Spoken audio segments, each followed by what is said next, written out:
Senior నటుడు రాజనాల చివరి రోజుల్లో ఎంతటి దయనీయ స్థితిని ఎదుర్కొన్నారో దర్శకుడు నటుడు దేవిప్రసాద్ తన స్వీయ అనుభవంలో పంచుకున్నారు.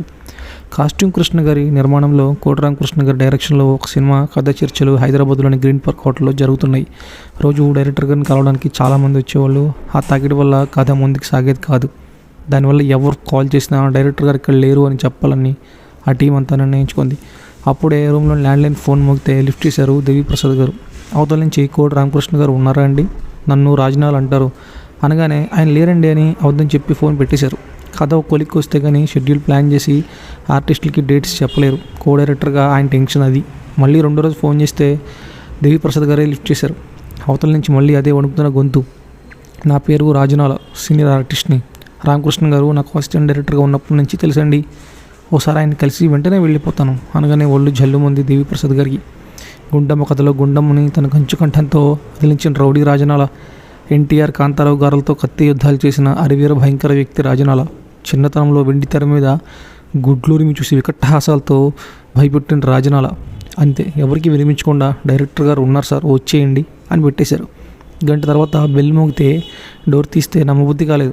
ఆ జ్ఞాపకాలతో ఉన్న రాజనాల గారు అక్కడ ఉన్నది. చప్పి దవడలతో ఓడిలిపోయిన శరీరంతో ఒకంత మెల్లకన్నుతో కాళ్ళకి తెల్లటి సాక్సులతో ఉన్నారు. కోటరామకృష్ణ గారు గౌరవంగా ఆహ్వానించి కూర్చోబెట్టి కాఫీ చెప్తే, వద్దు బాబు షుగర్ ఎక్కువై కాలి వేలు తీసేశారు, నీ టైం వృధా చేయను. ఈ మధ్య మద్రాసు నుంచి హైదరాబాద్ షిఫ్ట్ అయ్యాను. ఓ అభిమాని తన లాడ్జ్లో ఒక గది ఫ్రీగా ఇచ్చాడు.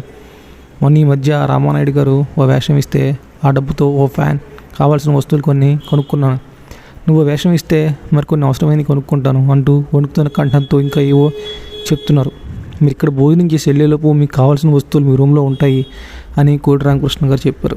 అలా వద్దు బాబు, నాకు వేషం ఇవ్వు చాలు అన్నారు రాజనాల. వృద్ధాప్యం ఎంతటి శాపం.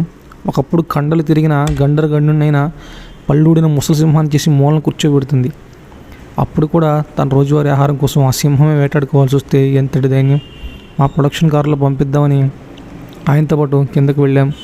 అక్కర్లేదు ఆటోలో వచ్చాను అని ఆయన ఆటో ఎక్కారు. ఆటోకి డబ్బులు ఇవ్వబోతుంటే కూడా తీసుకోడు బాబు, వాడికి నెలకు ఒకసారి ఇస్తాను, బాగా చూసుకుంటాడు నన్ను అని చెప్పి వెళ్ళిపోయారు. తిరిగి రూమ్కి వెళ్ళేసరికి నటుడుగా ఫుల్ స్వింగ్లో ఉన్నప్పుడు రాజనాల్ గారు చేసిన తప్పుల పట్టికలను ఒక సీనియర్ రైటర్ వివరిస్తున్నారు. మహాశిఖరాన్ని ఎక్కిన మనిషి అంచెలంచెలుగా కాక అమాంతం అగాధానికి పడిపోవడం ఎలా సాధ్యం? ఇప్పుడు ఆలోచిస్తే సినారయ్య గారు రాసిన గీతం గుర్తొస్తుంది. జీవితమే ఒక వైకుంఠపల్లి, నిజం తెలుసుకో భాయి.